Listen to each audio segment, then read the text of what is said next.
What's going on, y'all? What's going on?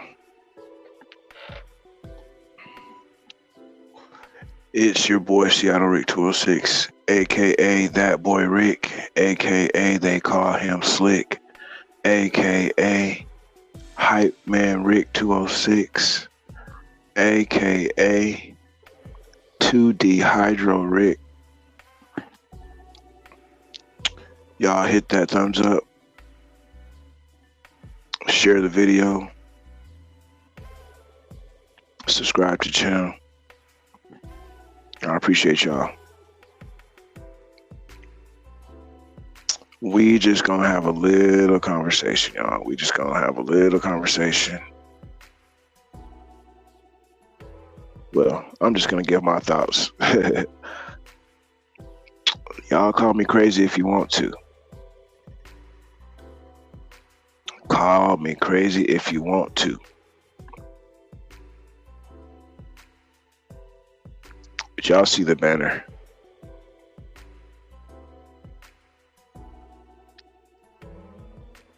Willie? Tomorrow, y'all. Tomorrow. I'm excited. I'm excited. What are you guys feeling about the fight?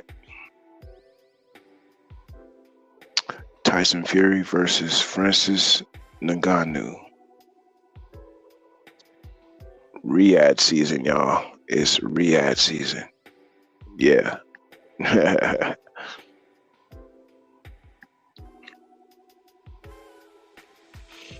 think it's gonna be this is gonna be pretty interesting. I'm sitting back watching some stuff right now. They have like a 24-hour like stream going on for Fury and Ngannou. You know, keep the energy going, keep the build up going. I like it. I like it because I like it, especially right now because I'm sitting here talking about it. I can look at some things as I talk. It's pretty cool.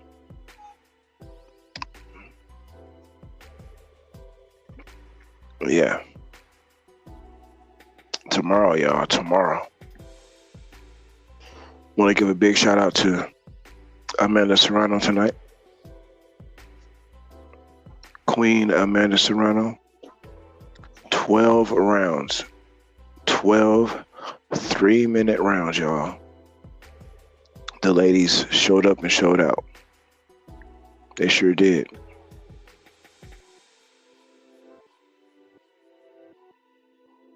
Twelve 3-minute rounds. The ladies set a record tonight. They made history. And I think that the fight went so well that I think they should look at just doing that for women's boxing anyway. You know? I think they should look at that for women's boxing anyway. Because it wasn't so quick. It was and not to get off the subject, but it just allowed the ladies time to to try and finish the job. You know what I'm saying? Give them that extra time. So it made the fight that much more interesting. And I appreciated that.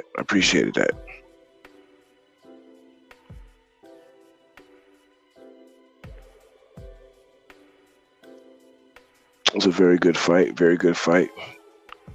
Queen Serrano came out in her pink. I mean, battled her and her opponent. I forget what her opponent's name was. They battled. They battled that whole fight. But one thing I liked was Serrano, even at her age, was pressing forward the whole fight, walking through shots.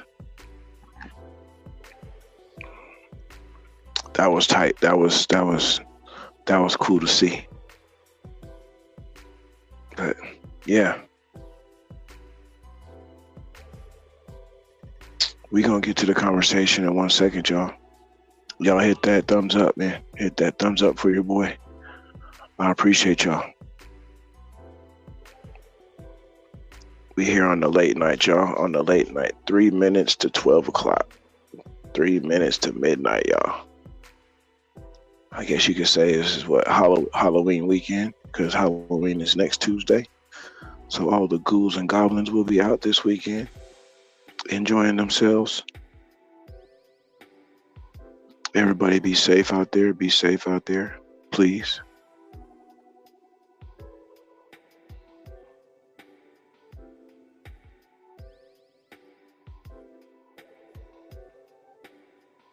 Yeah, this fight I believe is going to be a lot more different than McGregor and Mayweather. I think there's a lot of people who are really underestimating Francis Ngannou's skills, his boxing skills, his fighting acumen. I think there's not you guys. I just think there's a lot of people that are really overlooking his fighting heart. Forget the boxing and everything, but just his fighting heart, what he's fought through already in life. You know what I'm saying? How can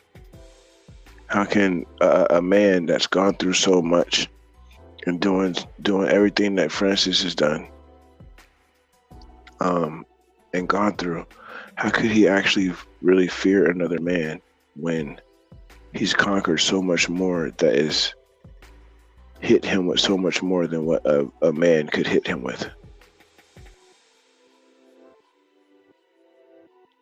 You know what I'm saying?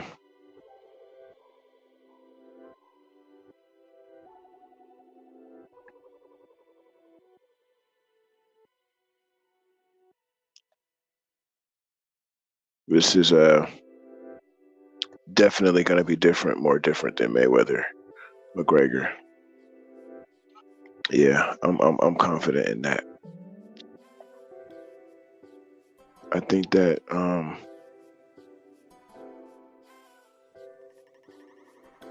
I think Tyson Fury is overlooking him. I think Tyson Fury is overlooking Francis. Like, and in a real cocky way, I think he's really, like, grossly overlooking him. I know that he might pay attention to him, just a little bit because he's a fighter. But I really feel like Tyson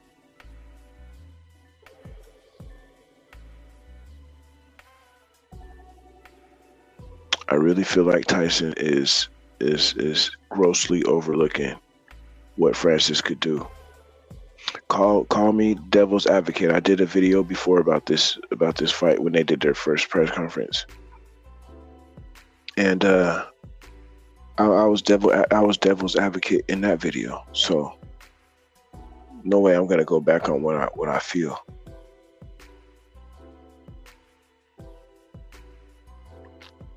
One second.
Sorry, y'all. Sorry.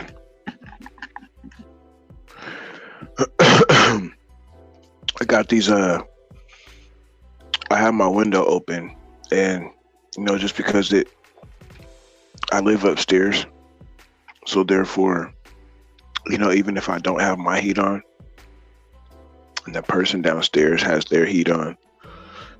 You know, they say heat rises, so it gets warm up, you know, in my room. And so I crack my window, and the way that I'm actually facing um, the Puget Sound. So the water is behind me, and and I get the little stink bugs that fly up in on my window, and they find their way in. And so I thought I had saw one, because you know once they die or whatever, they stink, or, you know, it just leaves an odor. So I thought I saw one, so I had to get up and just make sure that I didn't see one and close my window up. So that's why I had to take that little itty bitty break real quick.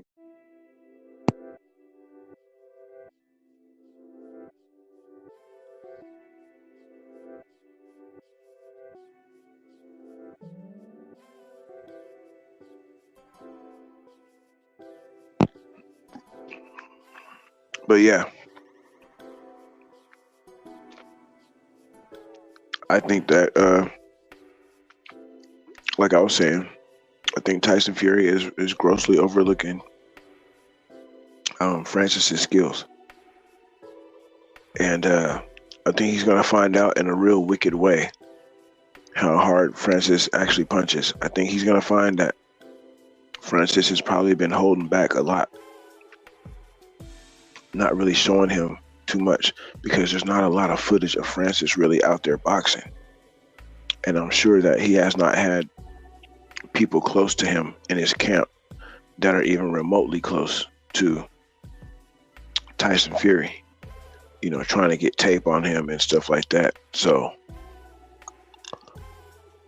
it's the fear of the unknown. You know, I wouldn't say Tyson has fear, but well, I mean, I guess if you're a fighter and you don't have fear, there's something wrong with you. But um,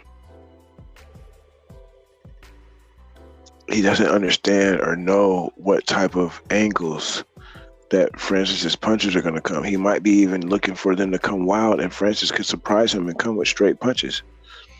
You know, it could just be a weird thing.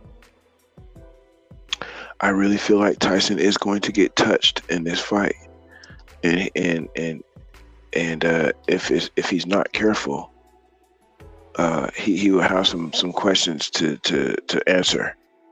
I feel like again, he's really been looking over Francis, even so much so that they announced the Usyk fight. That may not be a big thing, but best believe if Francis has the skills that they say he does, it's in the back of his mind that he doesn't want that fight to happen. He's been saying it the whole time. He's been saying it the whole time, and I really feel one word that they were saying in the press conference was manifestation, baby, manifestation. You know what I'm saying? It's God's plan. It's God's plan. If God feels like you've been on this ride too long and you might need a wake up call, the wake up call will manifest itself, and it might be in the form of Francis Ngannou.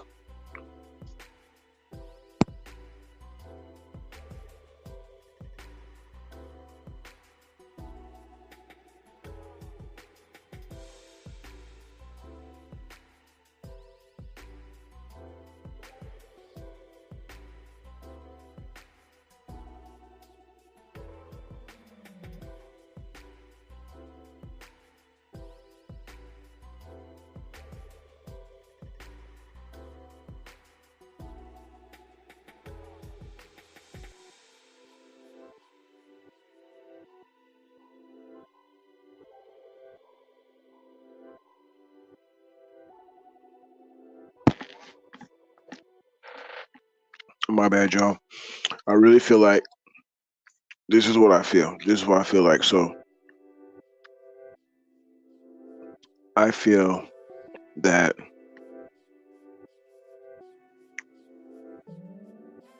there's going to be a moment in this fight where Tyson Fury, it's like maybe he shouldn't have overlooked him.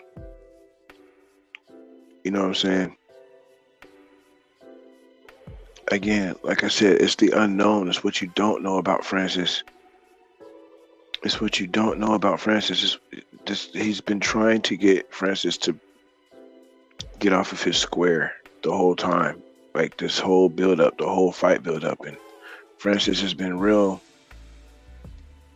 seems like he's been real level headed. You know what I'm saying? Like he understands. You know, he understands what's about to happen. He understands what could happen, which is why he's comfortable. He knows, he understands, which makes him more dangerously alert of the situation. See, Tyson Fury's fought a lot of dudes that, you know, were not big dudes, even if they were big dudes.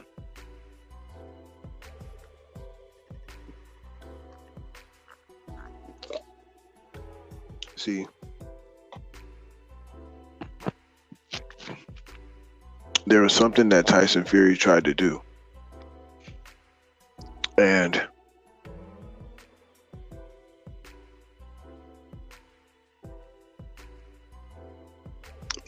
he tried to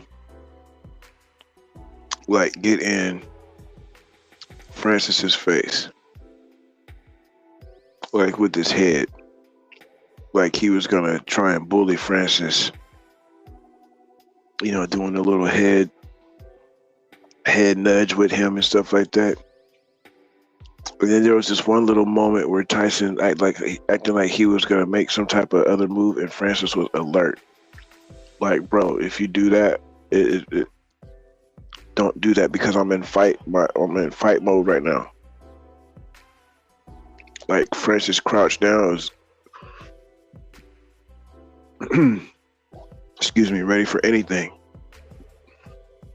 At that moment, ready for anything.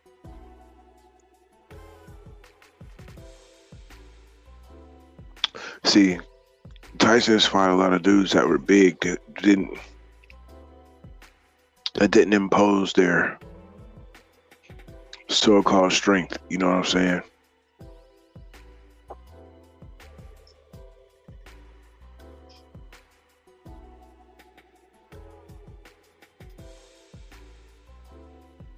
I mean, we can't say that the Klitschko's, you know, imposed their will on him. You know, Steve Cunningham wasn't big enough to impose his will on him. Deontay Wilder wasn't strong enough to impose his will. Just, you know what I mean? You know, he was able to land that superior freaking right hand and knock Fury down all those times. And again, we all know what should have happened. The first fight, I believe it was the first fight or the second fight. Or no, it was the first fight. It was the first fight. But we all know what happened there. But still, these guys, even the big guys, didn't impose their bases. Like, you know, they had strong legs as a base. They didn't impose that because mentally they weren't there. Because Tyson Fury was already in their head. I don't think that Tyson Fury is in Ngannou's head. I think Ngannou's already been through too much to you know, to really press about this situation. I think he's alert, fight ready, and ready to go. Pinpoint ready to go. I just don't think that he's allowing Tyson to get into his head. Like Tyson thinks that he's in his head. I don't think that's the case. And with that, mixed with the fact that Francis has a base and he's going to use it. See, Tyson's going to try and impose his weight on Francis, but Francis, that's all Francis does for 1 to 5 rounds is leans and wrestles and tussles and throws punches with guys as big as him, maybe even a little bit bigger. He has to body slam them, grapple with them, wrestle with them. So there's a different type of strength that Ngannou actually adds to his boxing package.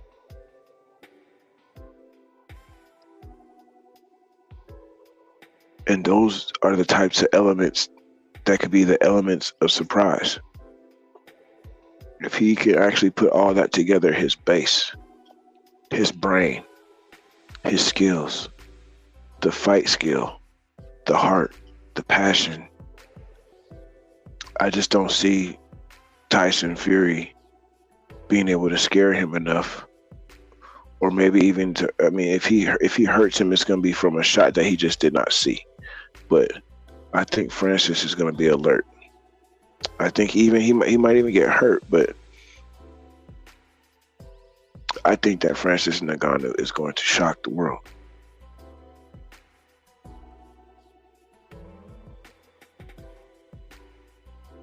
Call me crazy. There's so many people going against him that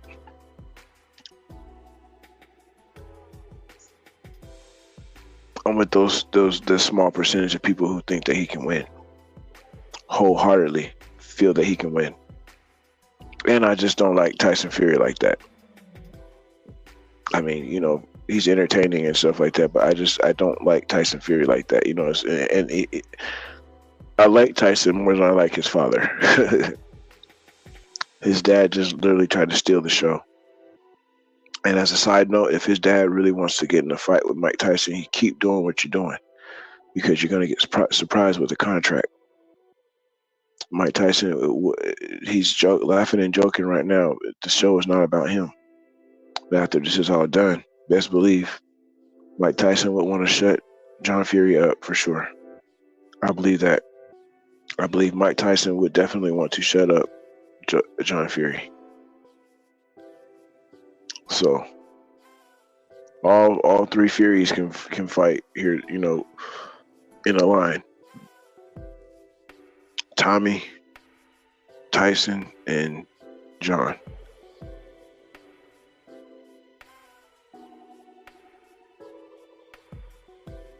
I just think that, John Fury is really just trying to get his own fight to get him his own money, stuff like that, off his son's names. Because he was not good as a fighter, from what I understand, or from what I've seen, the one fight that I did see. John Fury was not good, not even close to being good.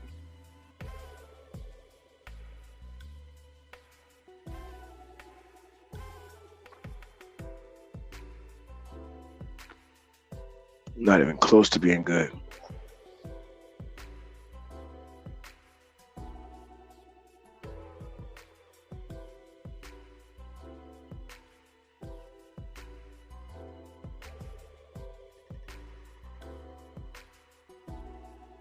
And I could think of, one second before I get into this part of it, I want to actually let me hit this bowl. But yeah, I got something to I got a question to ask. I got a question to ask and see what you guys think. Let me see what you guys think.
So the question is, could Ngannou beat most of the lower tier heavyweights, and could he make a decent career from those type of fights? I don't know if you guys can hear me. I think I have my mic off. Matter of fact, I'm almost positive I have my mic off. So that's the question. I'll be right back because I feel like I can make a case for a few of these fighters anyway. A few of these heavyweight fighters that Francis Ngannou could fight. So yeah, I'll be right back, and I'll just go through a few of them, see what you guys think.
All right, y'all, we're back.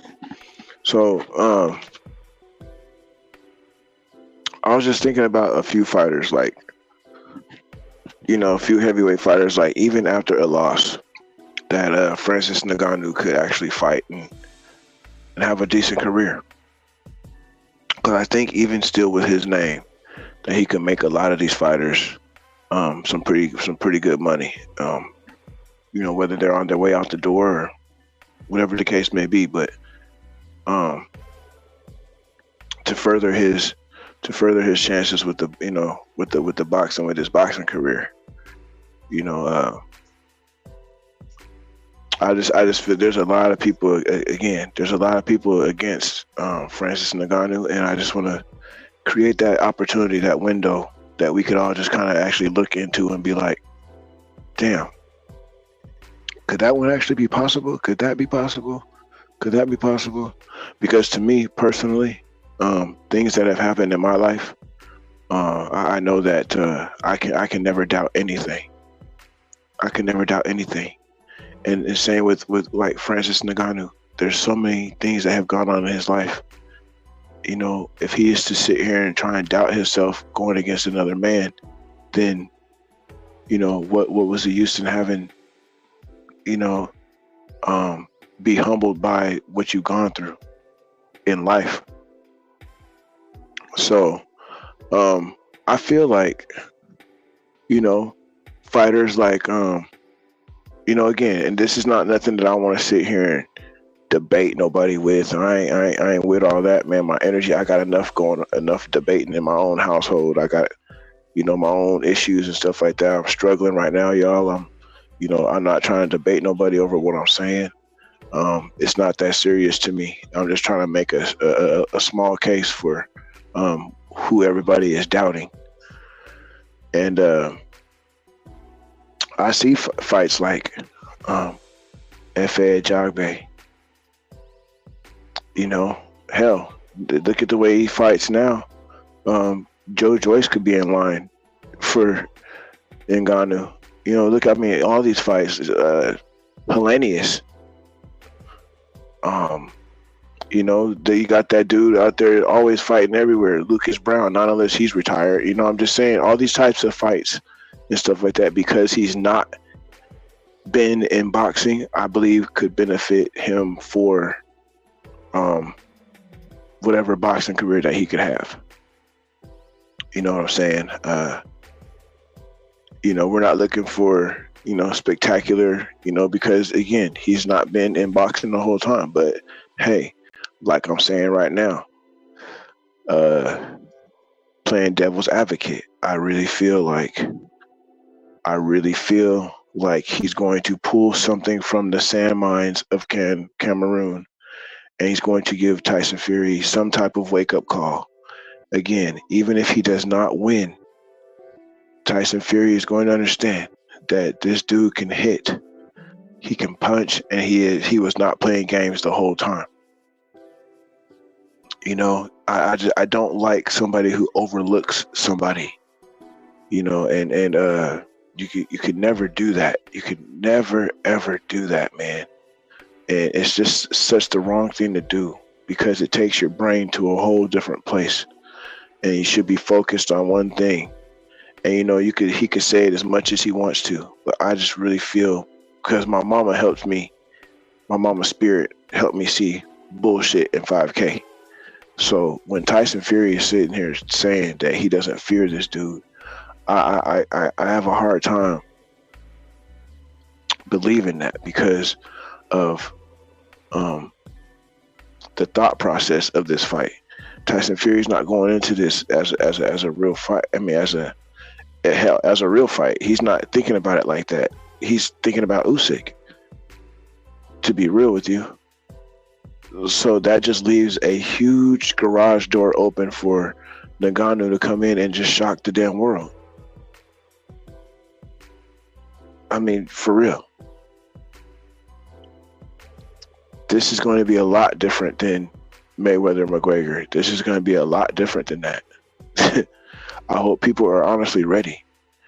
All this playing around and tickling and touching and stuff like that, Francis probably just did not want to fuck up the whole presentation. And I really feel like Francis, in somewhere in his heart, wants to sock the shit out of Tyson Fury for being so disrespectful to the Saudi Arabia people, and his dad being so disrespectful.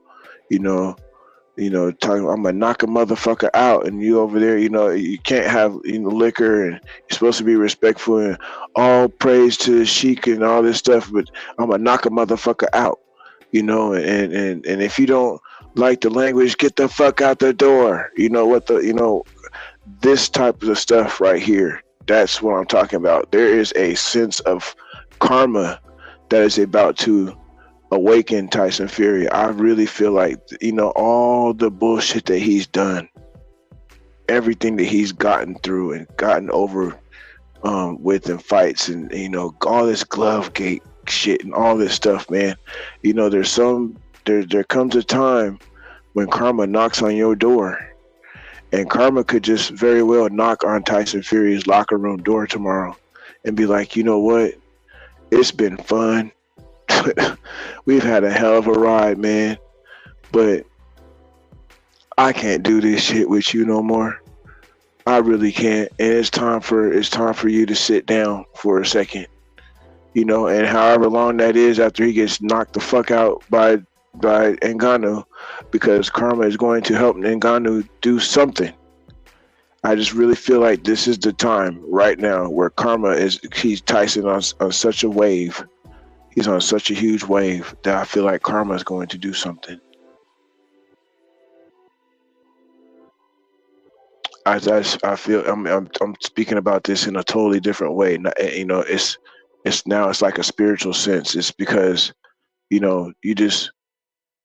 there comes a time, man, when people who have done so much wrong, you have to start paying for that somehow. You know what I'm saying? You have to start paying for that somehow. Somehow. There are people who are doing me wrong in my life right now. People who I've advertised and stuff like that, and they're doing me wrong right now in my life. But karma's a bitch. And when I stop giving people my energy and my passion the way that I did, They'll understand, and they're not going to have that anymore. You know what I'm saying? You're not going to have that to lean on. So I believe that this fight, this unknown exhibition, it's supposed to be an exhibition. You know, throw in the damn towel. Throw in the damn towel. Yeah. I really feel like I just have this aura around me. You know what I'm saying? Like, I just feel like, oh, we're going to get this welcome surprise tomorrow. And if I'm wrong, I'm wrong. But my first question was,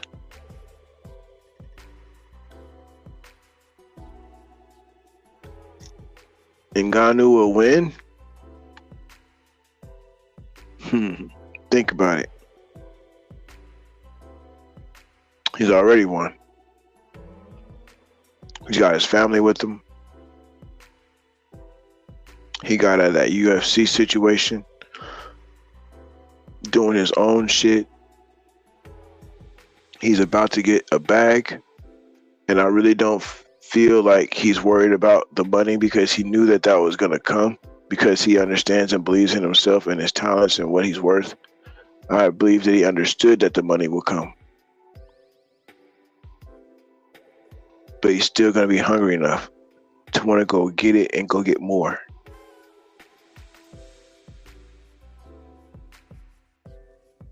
Because he just can't be satisfied with what he has. You know what I'm saying? He's fought through too much to just be satisfied.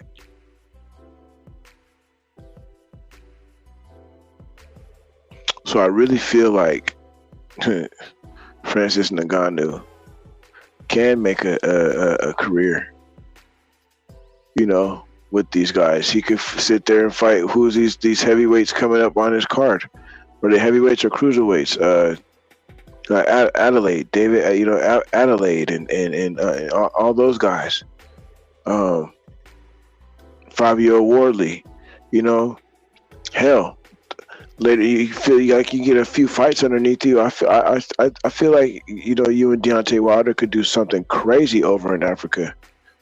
You know, before Deontay turned 40, I think that you can get a few fights in, and Ngannou can get a good 4 fights in, 3 or 4 fights in next year. Honestly, boxing matches, you know, and then maybe he could do 3 fights, and then, you know, then the next 3 fights next year, because he can get a few heavyweights that, you know, people that he could, you know, compete with, but, you know, ultimately show his skills and get him out of there. Get some, you know, now you got some camps built up underneath you. You know, now you're getting your legs right. Again, his legs are so important in this fight with Tyson Fury. His legs are so important in this fight with Tyson Fury, because, like I reiterated before and earlier in the video, these guys that have fought Tyson Fury are big guys, yes, most certainly. But did they really impose their bases?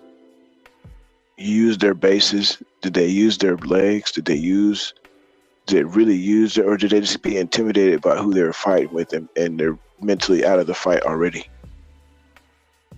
I just think that that's going to be a different type of situation with this fight.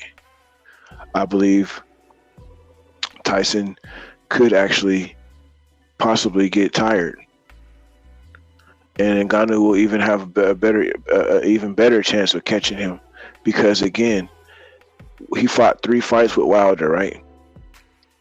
He fought 3 fights with Wilder. 3 fights. Got knocked down, what, 4 times, 5 times, something like that. Whatever the case may be. Somebody can correct me, I don't care. But again, did these guys have bases? You know what I'm saying? Everybody talks about Deontay Wilder's legs. You know what I'm saying? That's no secret. You know, Anthony Joshua got big ass legs, but he don't use them. You know what I'm saying? His brain's messed up. So when your brain is messed up, everything else is done. You can't even tap into, mentally, you can't even tap into your own body. So it's done. And then you see you got Klitschko, and they had hellified punches, but he got tired. The legs weren't there. That I feel like all that wrestling and stuff that Tyson Fury does, all that leaning, all that stuff, all that leaning is not gonna work because again, Francis Ngannou for 5 rounds, 1 to 5 rounds, wrestles big guys constantly, 3 or 4 times, and grappling, wrestling, full on force to force. You know what I'm saying? Tyson Fury doesn't do that force to force. He leans on people because they're smaller than him. He knows that their bases are not what Ngannou's base is.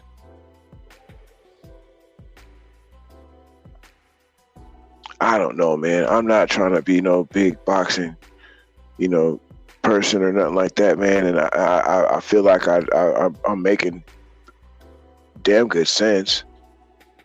I mean, we have to. There's 2 sides of the coin, and if the coin's one-sided, what's the hell? What's the use in flipping it? So I had to create another side, and I'm creating that other side with a very small percentage of people who think that Francis Ngannou will win.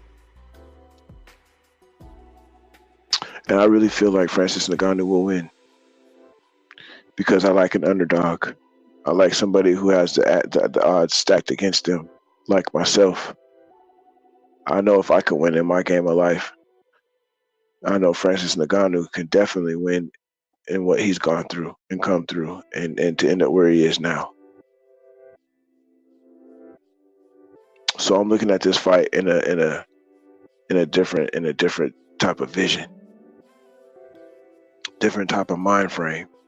It's not fully about the fight, but the spiritual portion of it that I want to tap into is the karma piece. You know what I'm saying? I really lean on that. Like, is this the fight? They say Father Time. Fuck Father Time. I'm talking about karma. Karma. You know what I'm saying? Some people deserve to see karma before they see Father Time, if that makes sense. I feel like with some people and on this, with some people, especially in the boxing game, I feel like some people actually need to meet karma before they meet Father Time. I truly hope that makes sense to you guys. Like, really, because I feel like Father Time is a way out. But if you've been evil within this sport, within this game, I feel like you should meet karma. So maybe you could possibly learn something, cleanse yourself before you leave. Am I getting too deep? That's all right. That's all right. As long as I'm making sense. And I know I make sense in my own way. People sometimes they come back and they be like, "Man, Rick, I didn't even I thought about what you were saying. Like, it didn't make sense when you were saying it to me at the time when I was listening. But when I go back and listen to what you were actually saying, it made sense." I feel like, again, some people, especially in the boxing world, need to see and meet karma before they see and meet Father Time. Father Time is an easy way out. There's no easy way out. There's no choice. Go. But no, some people need to see and meet karma before Father Time reaches them. No more running, Janae. No more running, Janae. Nope. Nope. So Tyson Fury, I hope you're ready. Because I'm coming for you, Tyson. I'm coming for you, Tyson. I will show you Saturday night. I will show you Saturday night. You have big surprise coming. Yes. Yes, Tyson. Yes.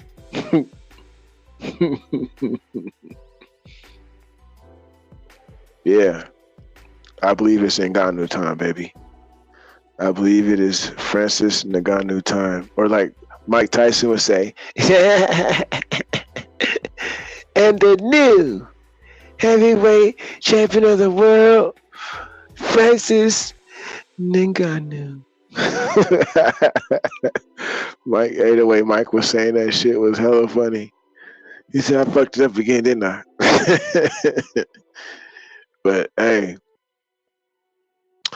I'm gonna touch the side note one more time. I hope you guys seen how Mike Tyson was laughing on that stage. I hope you guys seen how he was laughing. Okay? Don't be a motherfucking bit surprised. Don't be a mother. Don't be a motherfucking bit surprised if Mike Tyson send John Fury a contract after all this stuff calmed down and John Fury think that he done got away with talking all that shit to Mike. Come on, Mike. I'll fight you. Good man. Sit the fuck down, man. What the fuck you doing, man? What you doing, bro? Like, for real. John Fury, sit and spin. Okay? Go. That's what you need to do. With your big ass. Just go on. Just go to Toys R Us, get your ass to sit and spin. Fucking popsicles, sit down somewhere. Damn it. Tired of you messing up all the damn shows. You messed up my damn KSI show. You lucky they had Anthony Taylor on the show to fucking redeem the show. I cried so hard that sucker came out on that stage with them girls. Oh my God! Wait till I do my show about Anthony Taylor. I want to see Anthony Taylor and Rolly fight. Fuck it. I want to see Anthony Taylor and Rolly fight. Or I want to see Adrian Broner fight both of them in one night. How about that? Anthony Taylor and Rolly can fight for the Short Bus Championship. The golden helmet. Anyway, let me stop, man. Karma, let me stop. Anyway.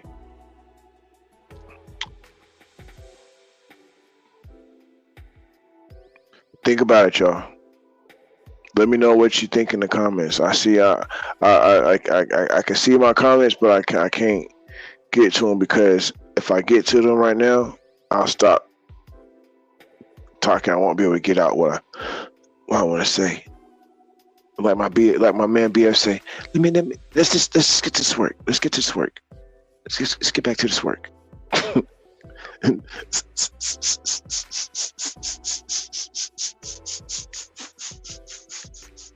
No, I'm just playing y'all because somebody about to run the BF and be like, BF, Rick was talking about you, dog. He was trying to imitate you. Was he, dog? Was he? Man, let's go visit that sucker's channel. Let's go visit his channel. But you guys don't even know. I got shovels for BF right now. I dig my own hole. You ain't gotta go get BF. I'm dig my own home, dig my own bunker before y'all do go get him. I'll be hiding in the bunker. Where Rick at? I don't know. Eyes closed the whole time, and I ain't gonna open them till y'all leave. Nope. I wasn't trying to imitate BF at all. I'm gonna edit that out tape real quick. I'm gonna edit that real quick. yeah. But yeah, man, I didn't even want to stay on here this long. But for real, ask yourself this question. This is the question that I have now. Okay. Could Ngannou beat most of the lower tier heavyweights, and could he make a decent career from those type of fights?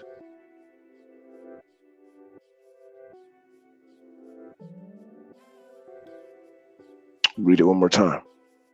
Could Ngannou beat most of the lower tier heavyweights?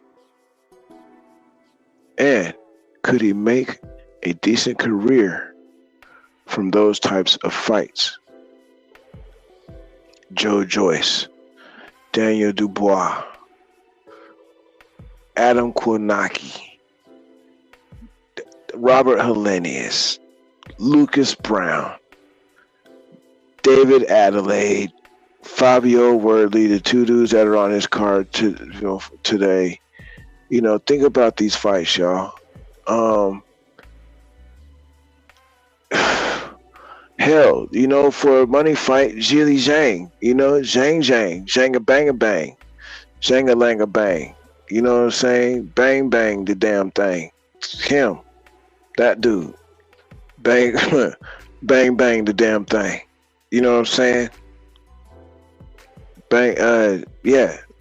Ngannou versus bang bang the damn thing.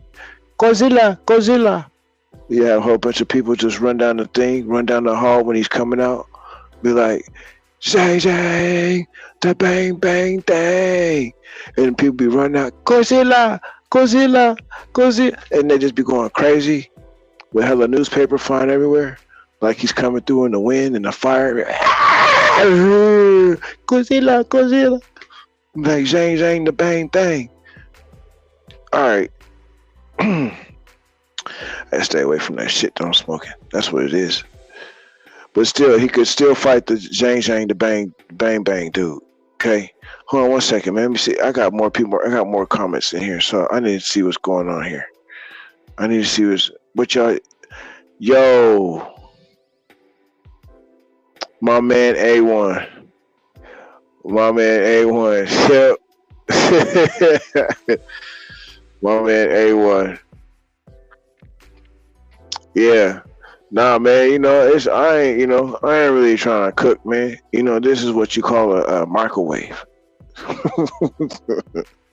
It's what you call a microwave. I ain't cooking nothing, but it's what you call an air fryer. We air frying this conversation.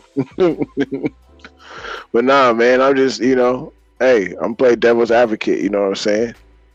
I'm gonna play devil's advocate because I have so many people against me in my life, man, so I know what it was like to just at least have a small percentage of people that believed in me.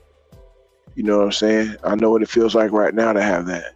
So for Francis Ngannou, for his story, for his life story, for the way that I'm looking at this in a totally different way. And I'm gonna go look at your stuff, man. I'm proud to see you back, man, doing your videos, man. I'm proud to see you going back to do your NBA shorts.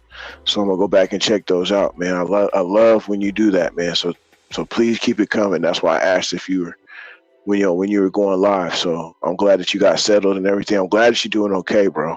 Because I heard that you had some type of accident and stuff like that. So I'm glad that you're okay. I actually had a cousin pass from an ATV accident. The throttle stuck on her, and she ran right into a telephone pole and died. So God be with you, bro. You know what I'm saying? On a for real note, God be with you, and quick recovery and all that stuff, man. And just be careful on those things, bro. I know the West Coast will make people do crazy things. So just be careful, man. Please be careful, man. Your family is way more important than any type of entertainment, you dig? And plus, the TWT family, man, would be lost without you, bro. So, and I've been a member for a very short amount of time, like a really short bus amount of time. But I understand the love that everybody has for A1. So please, man, take care of yourself, bro. If I may speak for everybody at this moment, take care of yourself, bro. Please be careful out there. I've had one accident myself, bro. I should have actually died myself. I should have actually just freaking died. My friend.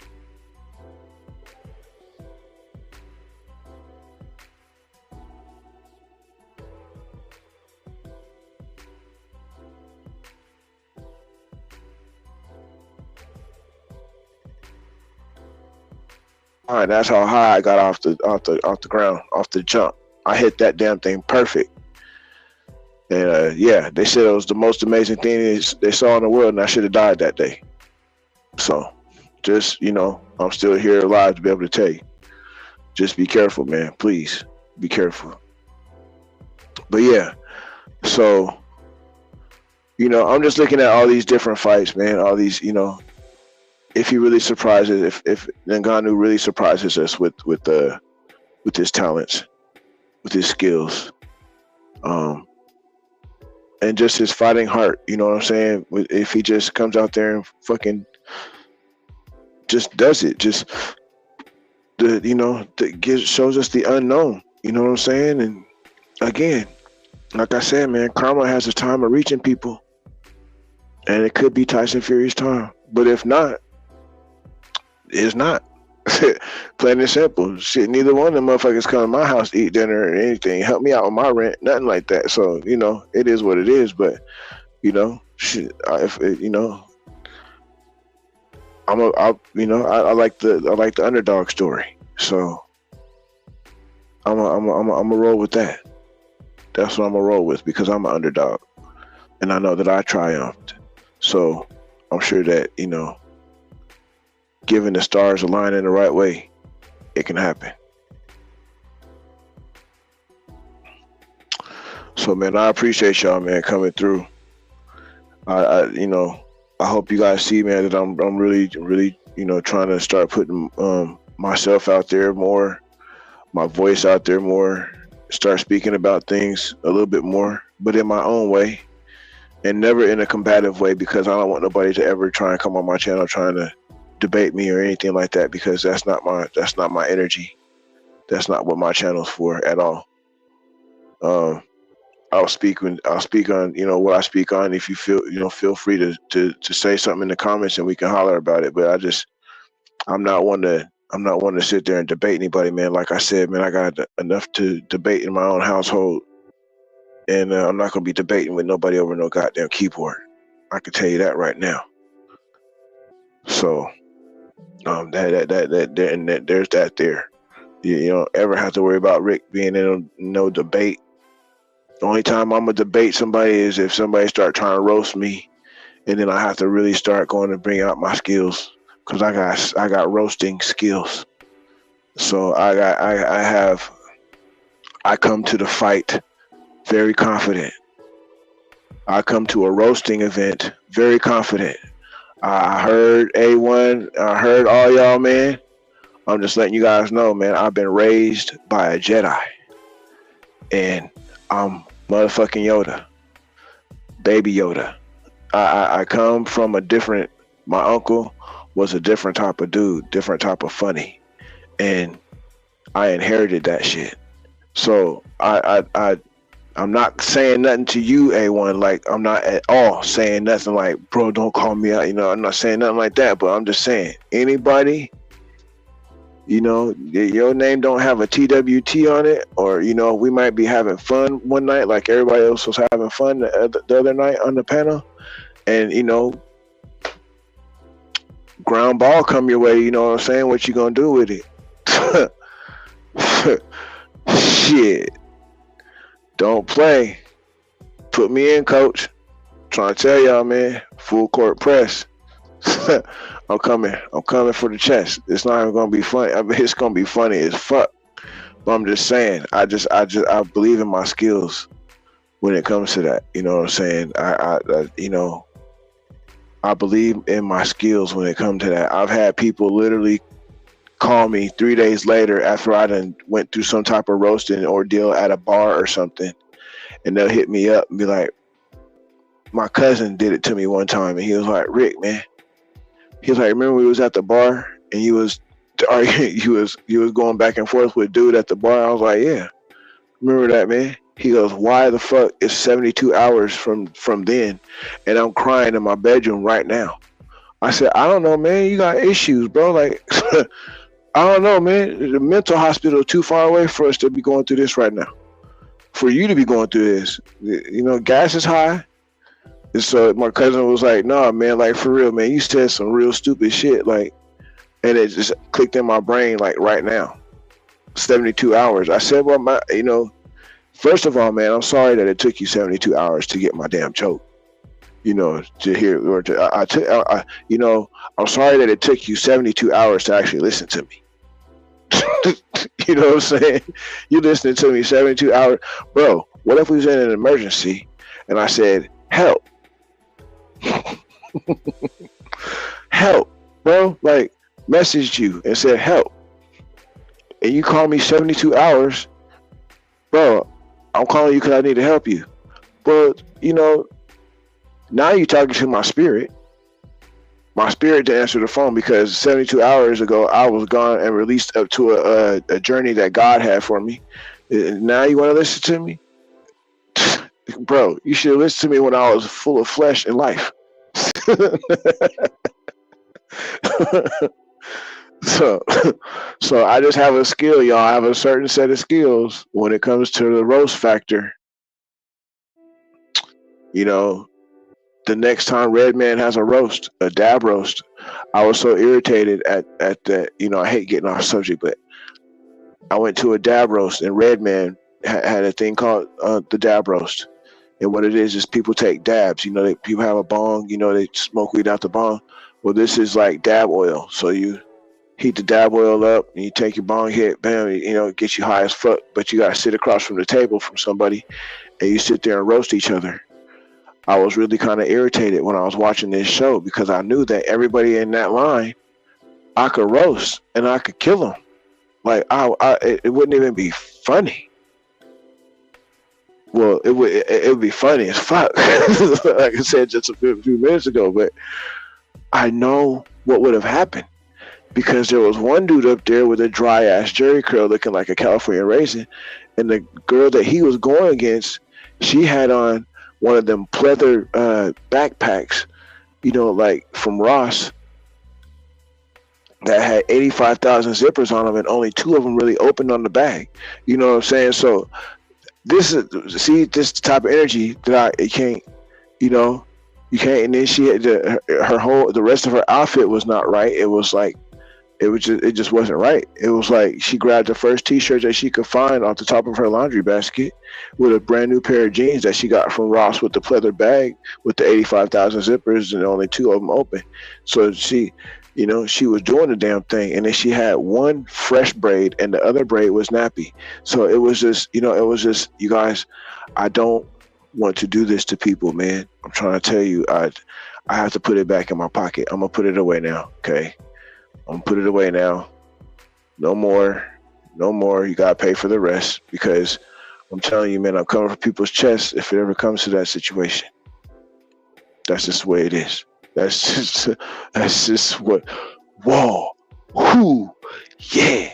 And what is it good for? Absolutely. That's what I'm trying to tell y'all, man. It's gonna be some other shit. It's gonna be some trouble. Yeah, I'm gonna have OG sing the Tupac. Hit him up. Here I come. Here y'all don't mess with Rick. Here come Rick and singing OG. OG back there singing Tupac. Hit him up. Yeah. So man. Okay, man. I hope I ain't looked at my comments yet or nothing like that, man. So I hope you guys are doing okay over there. I just want to be able to talk and get everything off my brain. And I hope I made some type of sense to y'all. If not, oh well. Oh well. I'm gonna take my 205 subscribers and go the fuck home. That's what I'm gonna do. Shoot. That's what I'm gonna do. It ain't no skin off my back. I'm gonna go get in that Cadillac that's been parked in the back for 4 years. Ain't been running for no. Yep. So, yeah. So Francis Ngannou is gonna knock the fuck out of Tyson Fury tomorrow. I said it. There you go. I said it. Wait till y'all see my thumbnail. Wait till y'all see my thumbnail for this here stream. Cause there it is right there. I said it. Call me crazy. And yep, I said it. Francis Ngannou. And yes, it may be the weed that I'm smoking too. It may be the weed that I'm smoking. It may be that good shit. You know, like BF was saying the other day, be smoking that good shit. It might be some of that Keyshawn Davis. You know what I'm saying? Maybe some of that Kiki that I got over here. Who knows? Who knows? But what I do know is that tomorrow, Riyadh season, Tyson the Egyptian King Fury. And I'm going to see you tomorrow, Tyson. And Francis Ngannou, special referee, Gennady Golovkin. And no guys, no just, no Max. Max, please, just no Max, no, just Max, no, please, just no. Big drama show, no, Max, no, please. You want amazing show? You come to my show, I show you. Big drama show, yes. No Max, just no. No Ngannou Fury, no just Max, no just. Yeah, so, all right, y'all, I'm gonna get out of here, man. It's just crazy. Tomorrow, Tyson Fury is getting knocked out, and you know, I'm just gonna nonchalantly say that shit with some confidence. And you know, what else I'm gonna say with confidence is I love you guys. I appreciate you guys. I learn from every single one of you. All my YouTube people, all my TWT family. On a serious note, I learn from all of you.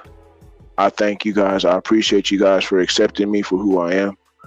For coming in, spending the time and the moments and the seconds that you do, because it all motivates me. Thank you guys, man. This is helping me come out of my shell. It truly is. It truly is helping me come out of my shell. Hopefully I can get to a point to where I can get my channel monetized and I can stay home and be home with my wife, who needs me to be home because she's got certain health issues and stuff going on. And, you know, we're in a serious struggle right now, y'all. But we you know, there's no greater struggle than losing people. So at this moment right now, I want to shout out Matty Yoel and his family. I understand your loss, brother. I understand your loss. I lost both my parents within a year's time, same month, 4 days apart. I understand your pain. I lived in a house 72 steps away from my mom's gravesite, watched the people dig the hole for my mom. I know your pain. I'm here for you, bro. Anybody and everybody that knows Matty Yoel and he needs somebody that has supreme confidence in uplifting people and helping somebody that's hurting, holler at your boy. I'm right here. Holler at your boy, Rick, Matty Yoel. I'm right here. I'm here to spread love to your family. I'm here to, you know, embrace you the way you need to be embraced. I'm here for an extra set of ears if you need it. Matty Yoel, I'm dead serious. This is Seattle Rick, aka Slick Rick, aka your brother, aka your YouTube family. We are here for you, bro. We are here for you. I had nobody. The people who said that they were there for me when my mom, when I lost my mom, I could. They were there for me the first 2 days. You know what I'm saying? Other than that, I fought that shit by myself, man. And then to lose my dad the same month, 4 days apart from my mom the following year, you know, it's just something else that you got to deal with, man. So it's a different type of strength. And so with that, what's happened with me and the supreme confidence that I live with is through spirit. It's through what I've learned through my loss of not having my parents. Take your time. Take your time, Matty Yoel. Take your time. But I promise you, brother, I promise you, Matty Yoel, I promise you, as God is my witness, bro, to lose both of your parents, again, to lose both of your parents within the same year span of time,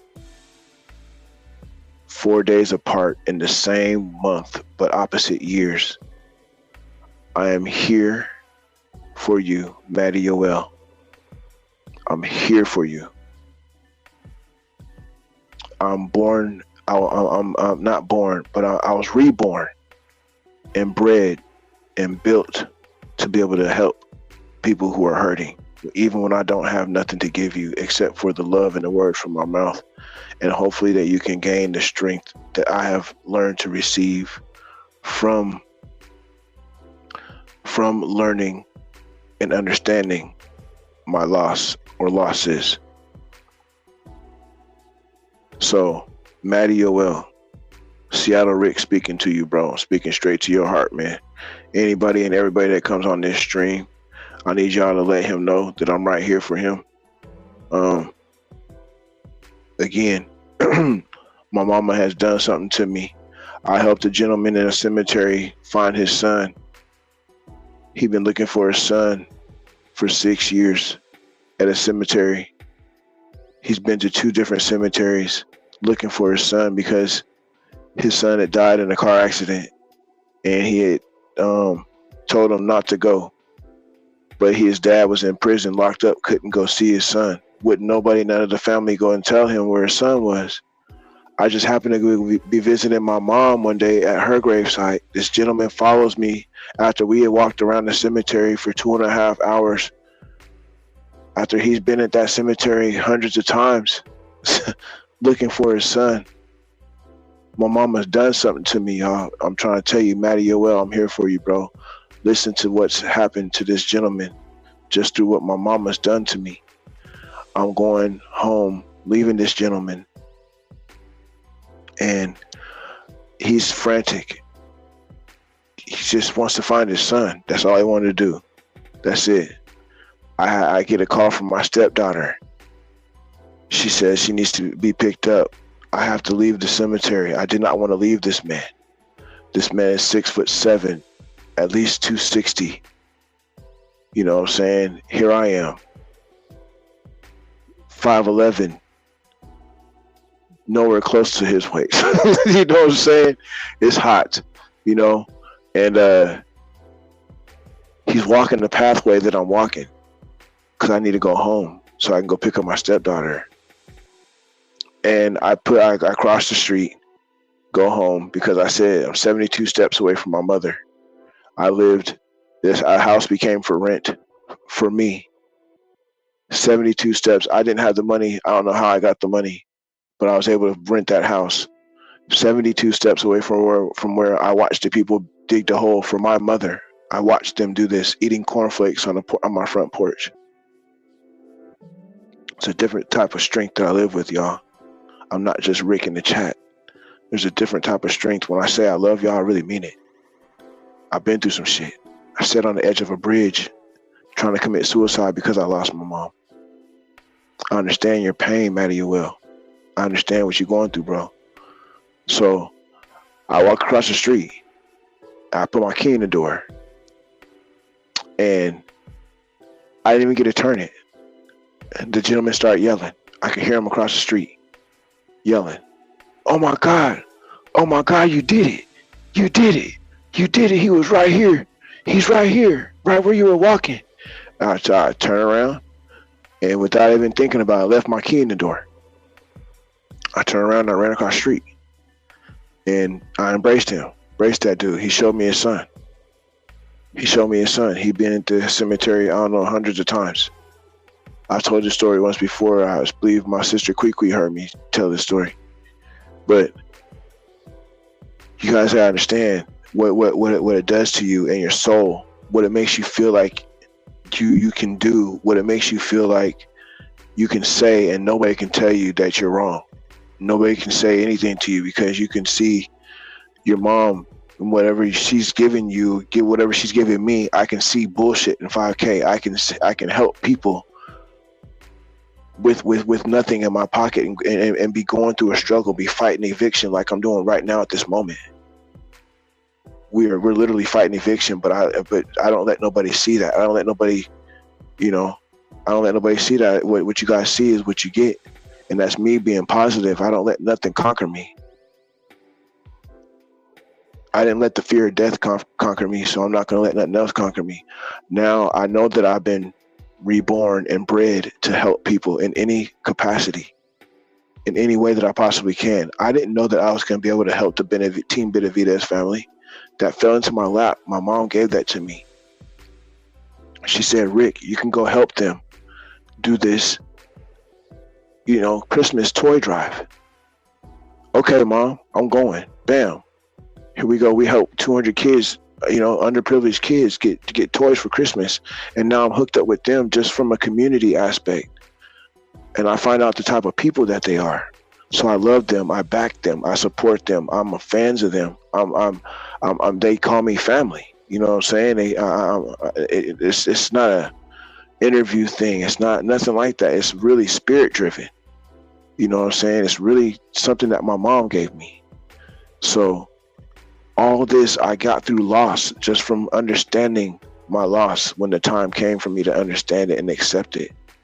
So Maddie Yoel, take your time. You and your family, take your time.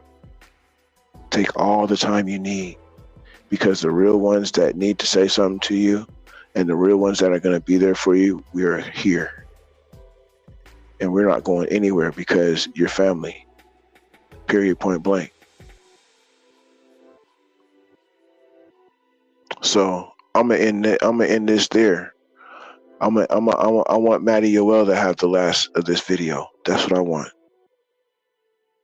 That's what I want. This video, yes, was about Tyson Fury and Francis Ngannou, but I dedicate this last moment of this video to Maddie Yoel and his family. I want you guys to, if you guys can, or hear this stream, listen to my words, man, and just know that it's coming from a real place. It's coming from a place of love. It's coming from a place of experience.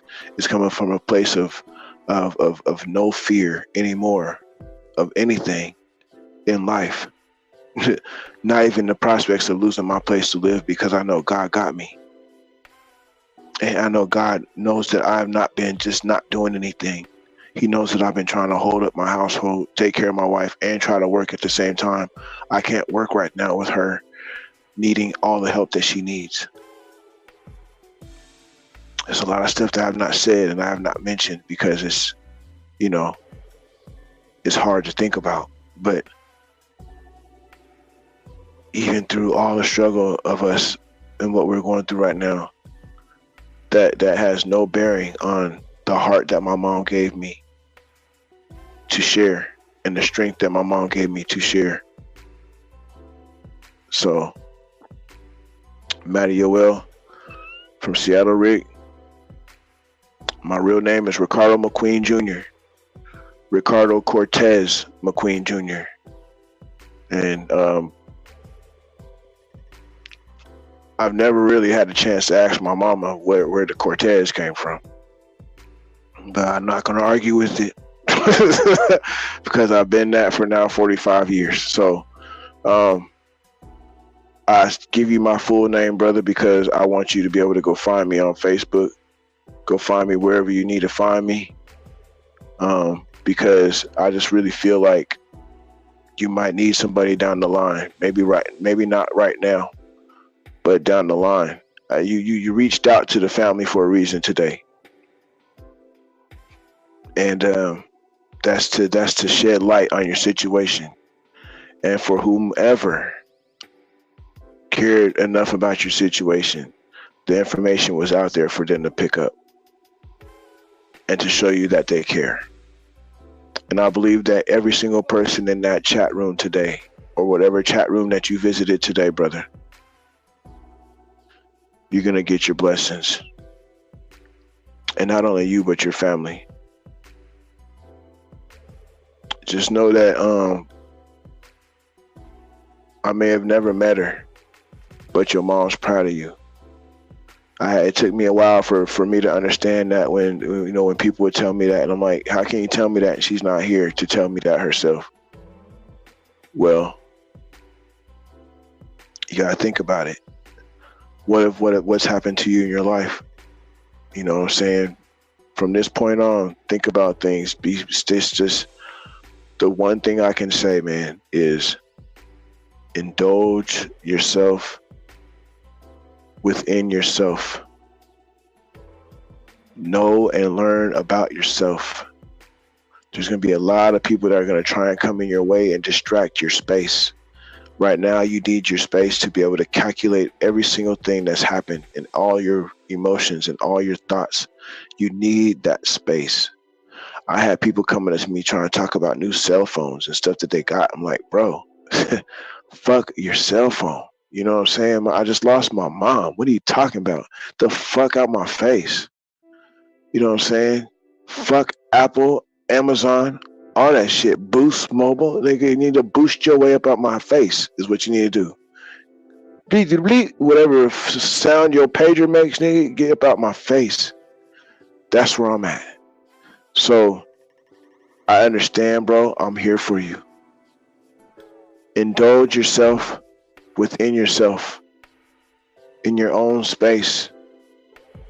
Come to grips with your own mind. Come to grips with your mind, bro. With, you know, find that space to be able to do that. You have to. Right now, people have to respect your space. They have to. My job didn't even allow me to take a day off. And I worked for Burlington Coat Factory, and my mom passed away. I ended up throwing all kind of clothes everywhere on the floor in the store, going crazy. These people did not respect me. My own family didn't respect me. How did my family allow me to get to a bridge and sit on the edge of a bridge, or overpass? How did that ever happen? Because they weren't watching me. They didn't care. So, Maddie, you're well. We're here for you. We love you. And you have a brother. You have a support group. A small percentage of a support group up in the Pacific Northwest, Seattle, Washington, 206. This is how we get down. This is how our hearts get down. This is how we love. This is why we love. Because we love people. We love all our people, man. We're such a multicultural group up here. We love everybody, man. And you're part of that. So reach out to me, Ricky McQueen Jr., anywhere and everywhere, man. And much love to you, bro. Much love to you and your family. And we all love you, man. We all here for you. Hopefully you can find some time tomorrow to enjoy these fights. And just separate your brain away from what you got going on, at least for a little bit. And then, go back to surrounding yourself with love, man. And, again, we're here for you, bro. We're here for you. So I'm going to get out of here, y'all, man. I love y'all, man. And I hope you guys, through what I'm saying now, I hope you guys realize who you guys see in the chat now. I come with many different sides, but I come with respect, humbleness, love, and